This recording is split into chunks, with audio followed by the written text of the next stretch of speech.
Y vamos a iniciar.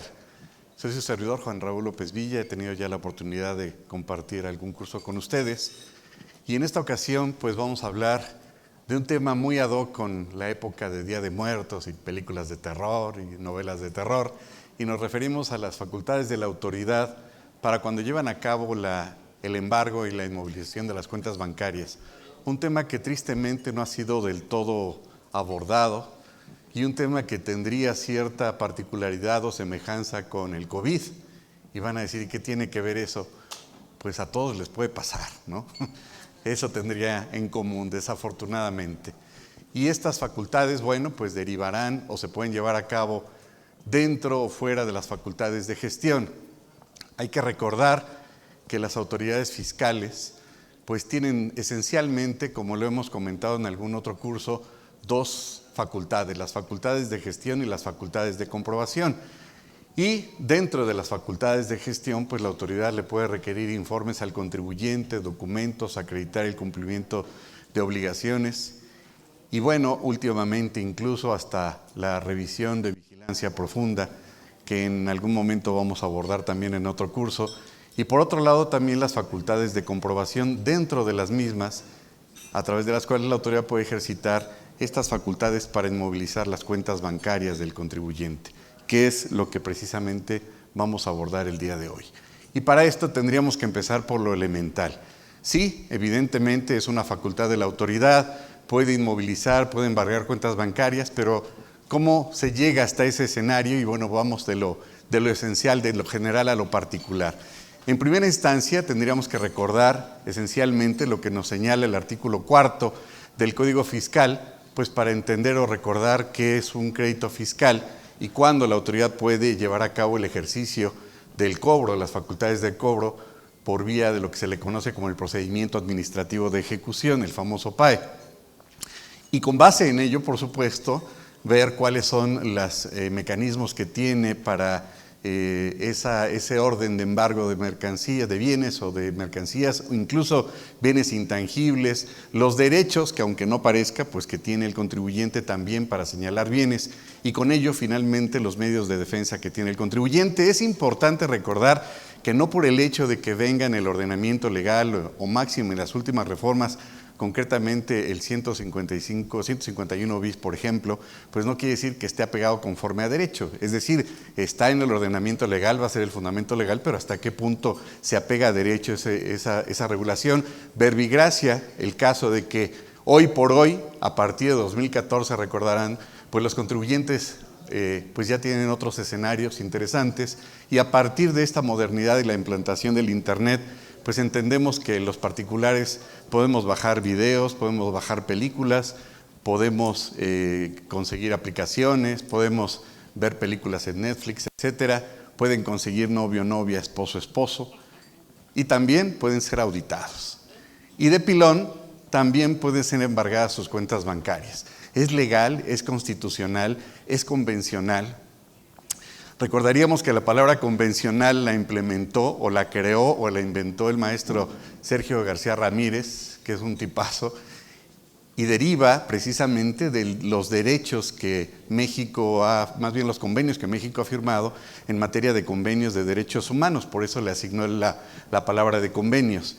Quiere decir que cuando un ordenamiento legal no solamente violenta la Constitución, sino violenta los derechos humanos, violenta los convenios que México ha suscrito y en ese sentido serían inconvencionales. ¿Sería inconvencional el embargo de cuentas bancarias vía electrónica? Pues no se pierdan el siguiente capítulo en esta misma hora. No, lo vamos a ver el día de hoy.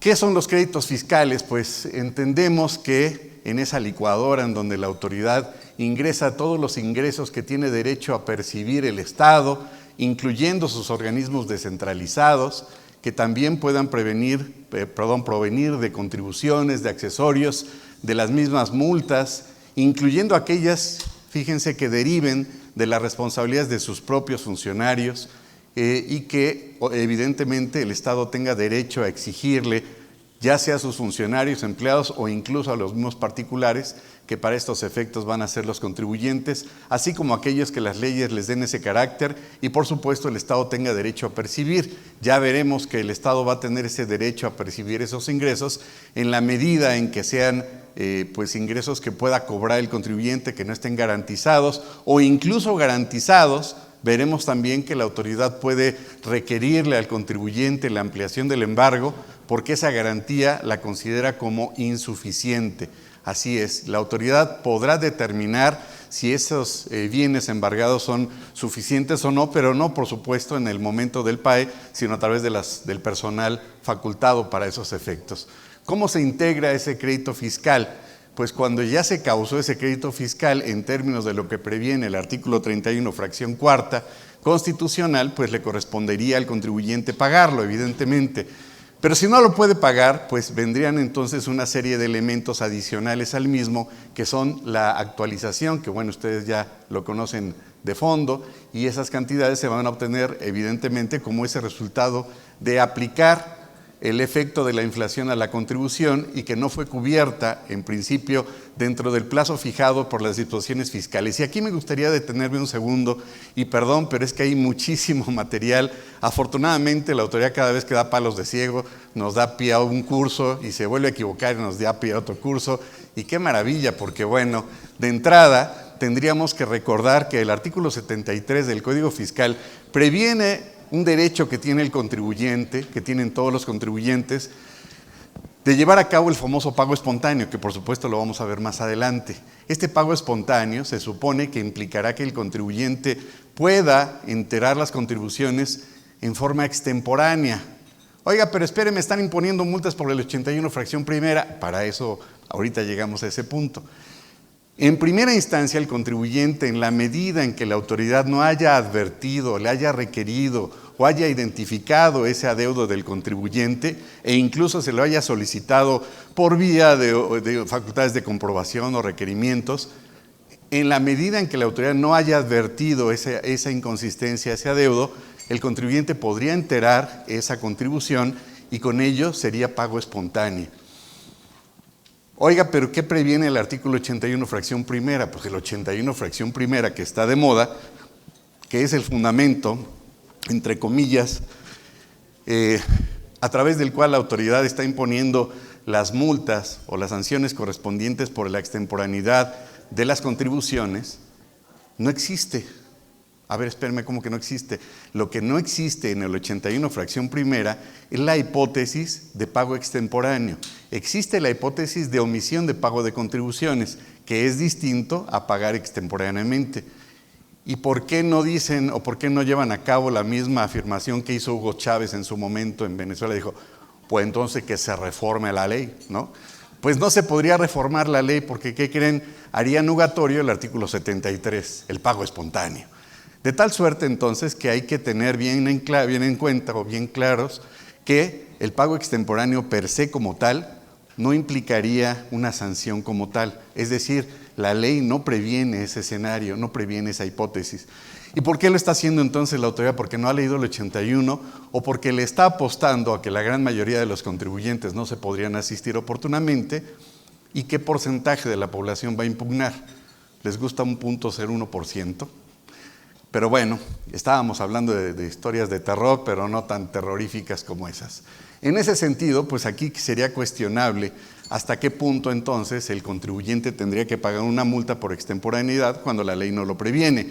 Y eso, en pocas palabras, señoritas y señores, se llama principio de legalidad, que la autoridad no puede llevar a cabo aquellos actos, sino aquellos que en forma expresa le otorga la ley. De tal suerte, en pocas palabras, que en lo concerniente a la multa por extemporaneidad, pues no existe y sería impugnable de preferencia vía juicio de nulidad. Entonces, pues los créditos fiscales también se van a integrar por actualización, como estábamos señalando, por los recargos que implicará la cantidad que debe de cubrirle al Estado por esa indemnización por no cumplir con el pago oportuno de la contribución en términos del artículo 21, las multas, que su naturaleza jurídica evidentemente son aprovechamientos, y que pues son una especie de sanción, sí, de sanciones económicas, pecuniarias para con el contribuyente por no cumplir en tiempo y forma. Ojo, la multa en este contexto entonces derivará, en el caso del pago de las contribuciones, por la omisión, pero no por el pago extemporáneo como tal. Hay que señalar como una mera anécdota que cuando México creó más o menos en el 94, la Ley de Comercio Exterior, recordarán que en materia de comercio exterior se estableció, acorde con lo que en algún momento era el Acuerdo General de Aranceles, Aduaneros y Comercio, GATT, y que hoy se conoce como Organización Mundial de Comercio, pues una especie de sanción a aquellas personas que introdujeran, y que todavía está vigente obviamente, mercancías idénticas o similares a las de producción nacional, y se les llamaba o se les llama cuotas compensatorias. Pues la autoridad se le ocurrió la puntada de llamarle contribuciones, y a los 3 días dijo, perdónenme, son aprovechamientos. Entonces la naturaleza jurídica de las multas son aprovechamientos, y la naturaleza jurídica de las famosas cuotas compensatorias también son aprovechamientos. ¿Por qué no se les llama, como a nivel internacional, derechos compensatorios? Pues porque ya hay un concepto en materia del Código Fiscal que son los derechos, y los derechos son pues esa contraprestación que el particular le da al Estado por la prestación de un servicio público, y no como un alumno que un día en un examen final en Derecho Fiscal, obviamente no había estudiado nada, se había ido de pachanga un día antes, y me manda a llamar, oiga, los derechos son los derechos de la mujer. Sí, hombre, pon lo que tú quieras. No tenía nada que ver con los derechos en materia fiscal, pero bueno, hay que defender los derechos de la mujer también. Gastos de ejecución. Bueno, pues la autoridad, en el momento en que lleva a cabo la ejecución del cobro de esos créditos fiscales que ya están firmes o que no tienen garantía, pues también le va a cobrar al contribuyente, cómo no, esos gastos que haya llevado a cabo para la ejecución del cobro del crédito fiscal. Es decir, las cantidades que los contribuyentes tienen que pagarle al fisco, porque esta autoridad está ejercitando el procedimiento administrativo de ejecución para hacer efectivo el cobro de un crédito fiscal. Entonces, pues la autoridad también le va a cobrar de pilón, si se puede, pues los gastos de ejecución. Perdón, ¿cuándo estamos en presencia entonces de un crédito fiscal? Digo, es una pregunta evidentemente simplista y obvia y lógica y hasta un tanto cuanto ofensiva, dirían ustedes, porque ¿quién determina el crédito fiscal? ¿El contribuyente o la autoridad? Se determina el crédito a partir de que la autoridad detecta alguna inconsistencia, ejerce facultades de comprobación, o a partir de que nace ese derecho a la autoridad, ya es cobrable. Pues en ese sentido, evidentemente, el contribuyente es el que autodetermina el crédito fiscal, los impuestos a su cargo, y esa obligación nace o se determina en cantidad líquida, y a partir de ese momento estaría, digamos, naciendo o existiendo el famoso crédito fiscal, y esto constituye una obligación de dar. Recuerden que esa es una de las obligaciones que existen en materia, en general, en materia fiscal, en materia de derecho, el dar, hacer, no hacer o tolerar. Y una de las obligaciones de tolerar, sí, por supuesto, son las facultades de comprobación o estos actos de molestia, ¿no? Los italianos decían el facere, no facere, el pati, hacer, no hacer, y pati es una amiga, no, así le llaman los italianos, el tolerar, ¿no? Y esa es una obligación a cargo, por supuesto, del sujeto pasivo. Y para ello tendríamos entonces que contestar estas 3 preguntas. Primero, ¿en qué momentos nace el crédito fiscal? Es decir, ¿por qué debo? Bueno, porque se causa la contribución por los actos o los bienes que adquiriste. Y bueno, aquí me detendría un segundo y recordaríamos que en 2020, y perdón que haga aquí una pausa, se reformó el artículo 27 del Código Fiscal, que establece, entre otros puntos, los requisitos para que el contribuyente se dé de alta, pero establece una variante interesante y yo diría un tanto cuanto contradictoria, puesto que hasta antes de la reforma recordarán que estaban los contribuyentes en principio, por lógica, pues eran los que contribuían al gasto público, obviamente, pero con motivo de la reforma, pues parece que hay contribuyentes y precontribuyentes. La autoridad entonces previene que cualquier persona mayor de edad se tiene que dar de alta y que tendría que advertirle a la autoridad que en ese momento no está recibiendo ingresos. Ah, caray, entonces le estás dando un trato discriminatorio a los contribuyentes, porque hay unos que ya se dieron de alta antes de la reforma y están contribuyendo.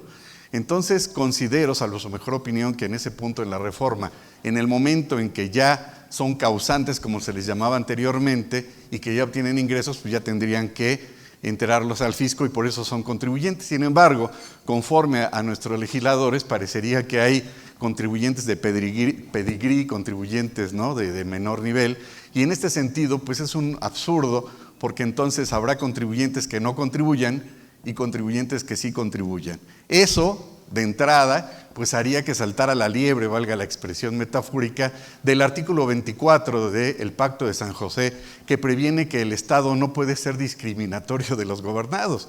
Y parecería entonces que hay un trato discriminatorio. ¿Para qué lo doy de alta si todavía no está en una actividad económica? Quizá para efecto electoral sirva mucho, porque al rato van a decir, pues juntamos 100 millones de contribuyentes y los dimos de alta. Claro, no contribuyen, pero ahí están. Estadísticamente ayuda al voto. Bueno, el punto número 2 es el cálculo del pago del impuesto a pagar. Que bueno, antes de continuar, recordaría nada más como otro comentario al margen que ya habíamos señalado en otro curso, que en el momento en que el contribuyente se da de alta, pues tiene que cumplir con todos los requisitos del artículo 27, dicho sea de paso, pero también recordarán que las reglas de carácter general establecen un pequeño e ínfimo detalle que quizá la autoridad así como que no se dio cuenta. ¿Cuál? Que tiene que dar su teléfono celular.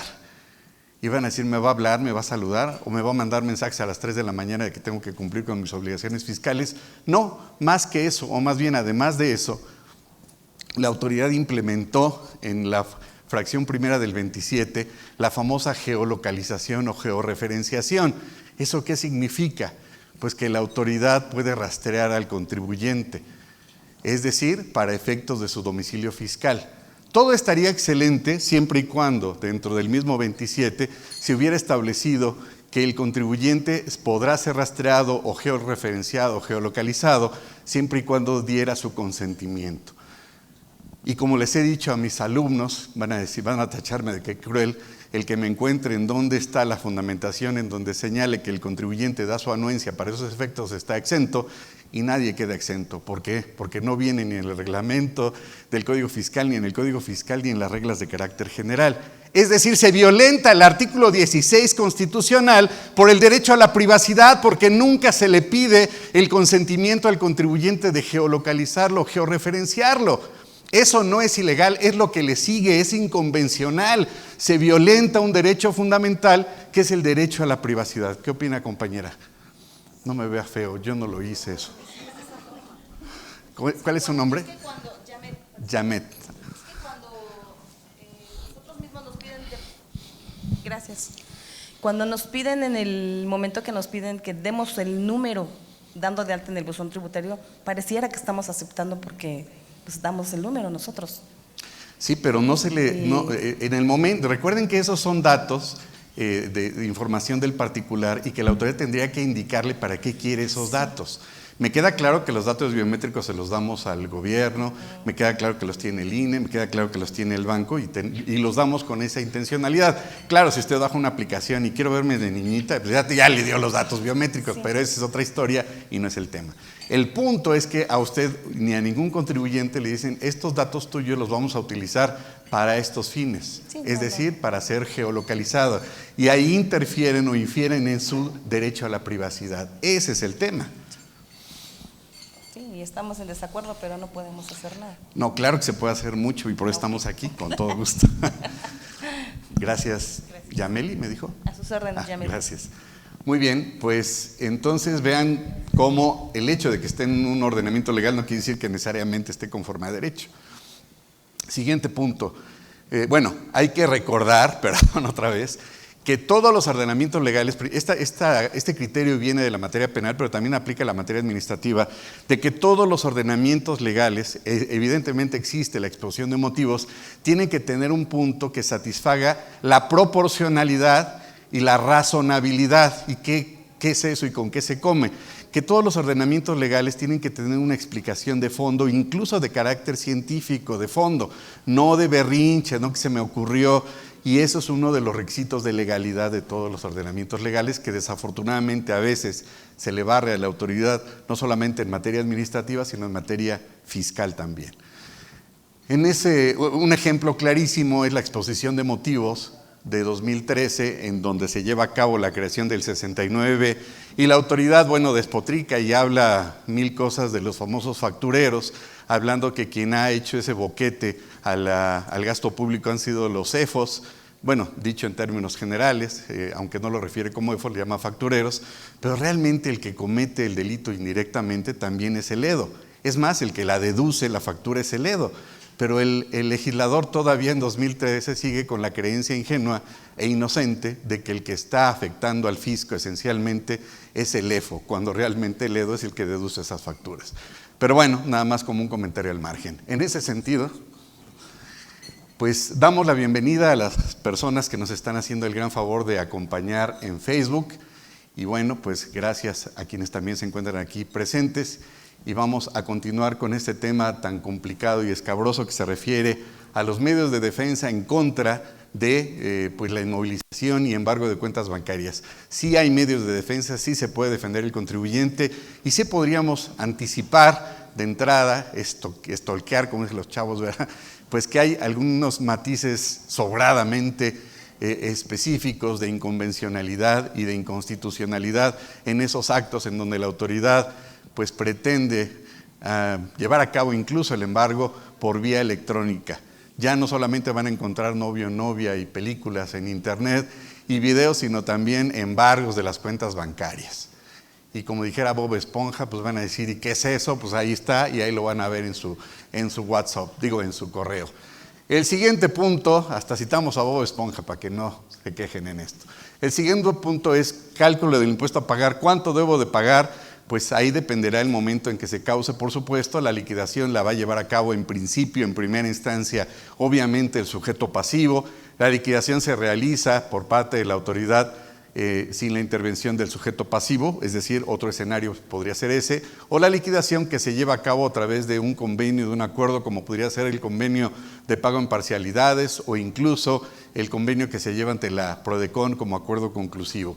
El tercero, la exigibilidad. La autoridad le va a dar un plazo al contribuyente para que éste lo entere, en principio por virtud de ley, y en caso de que el contribuyente no haya impugnado esa determinación, pues se va a entender consentido. El que calla otorga, como dijeran los romanos, y si el contribuyente, una vez determinada el crédito fiscal en cantidad líquida, no lo impugna, pues se entenderá consentido, excepto en los casos y escenarios que previene la fracción segunda del artículo 16 de la Ley Federal de Procedimiento Contencioso Administrativo, es decir, cuando manifieste que desconoce el acto o cuando ese acto haya sido indebidamente notificado.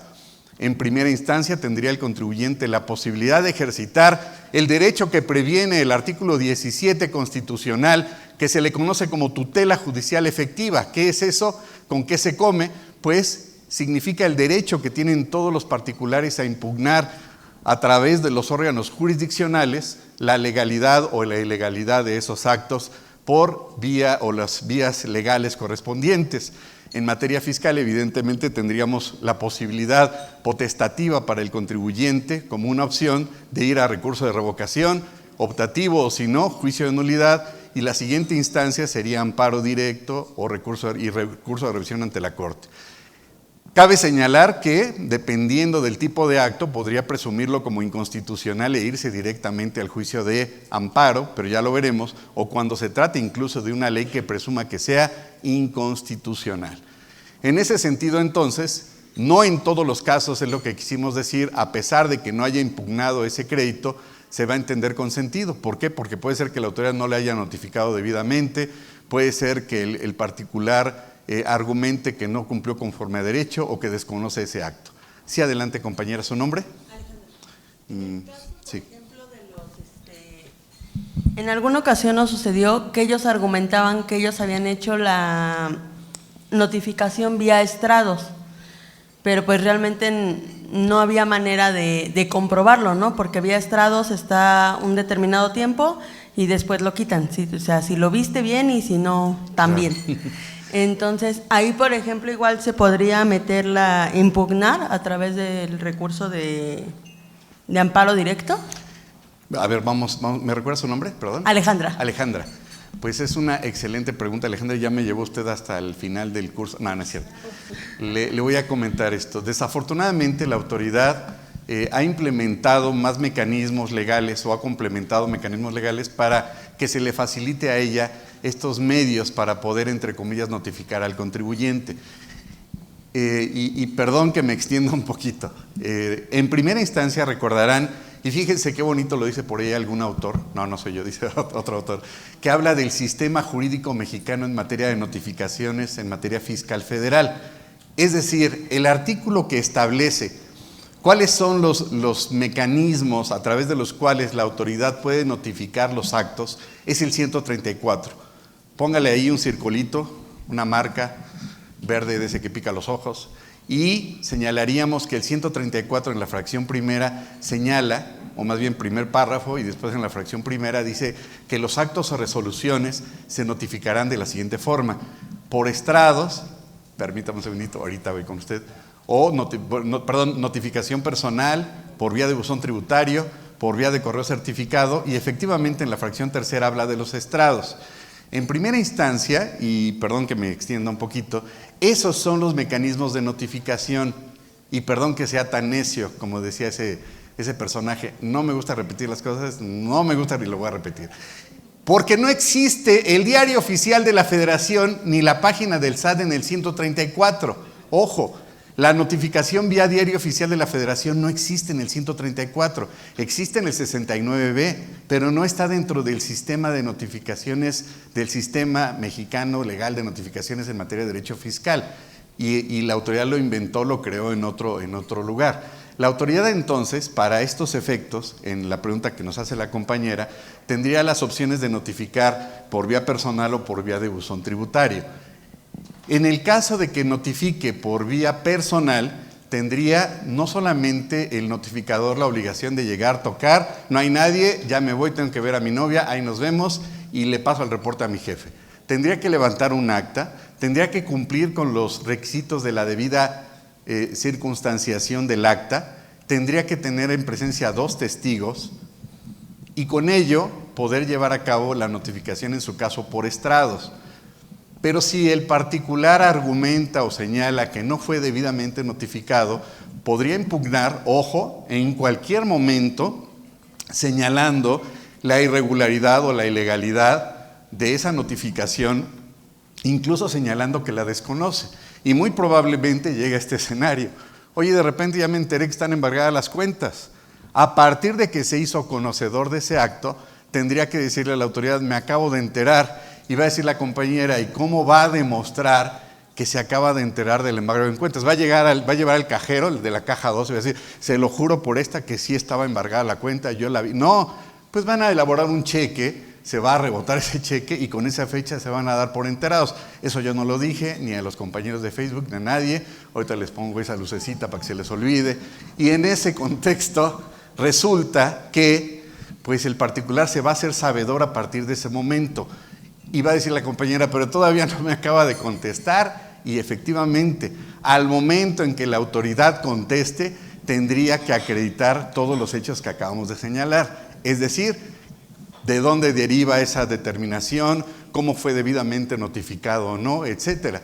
Tampoco voy a decir que podría tener acceso al Instituto de Acceso a la Información y pedirle la bitácora de ese empleado y decir, a ver, dime, qué actividad llevó a cabo este empleado en tal fecha, tal día, tal hora. Pues fue a ver a la novia, ¿no? Eso no va a aparecer, pero sí va a aparecer si efectivamente se presentó o no en esas oficinas. Y a partir, ojo, de que la autoridad contesta, tendría el derecho el gobernado, el demandante, de llevar a cabo la ampliación de la demanda. La autoridad le va a dar 20 días y va a decir, oye, pues mira, ya te están acreditando que te notificaron, etcétera, pero pues en este caso la autoridad tendría que demostrar. Fíjense, aquí no aplica ninguna presuntiva de nada. El que afirma está obligado a demostrar y la autoridad tendría que exhibir los documentos donde acredite la debida notificación de ese presunto acto. Y si la autoridad, bueno, ya me estoy yendo más lejos, ya va a ser que me vaya al final de la película.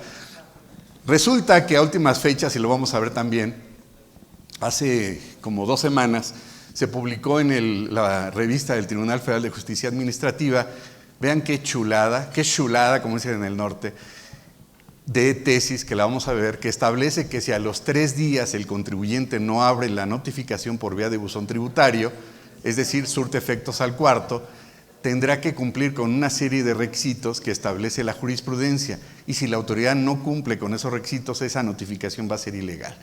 Entonces,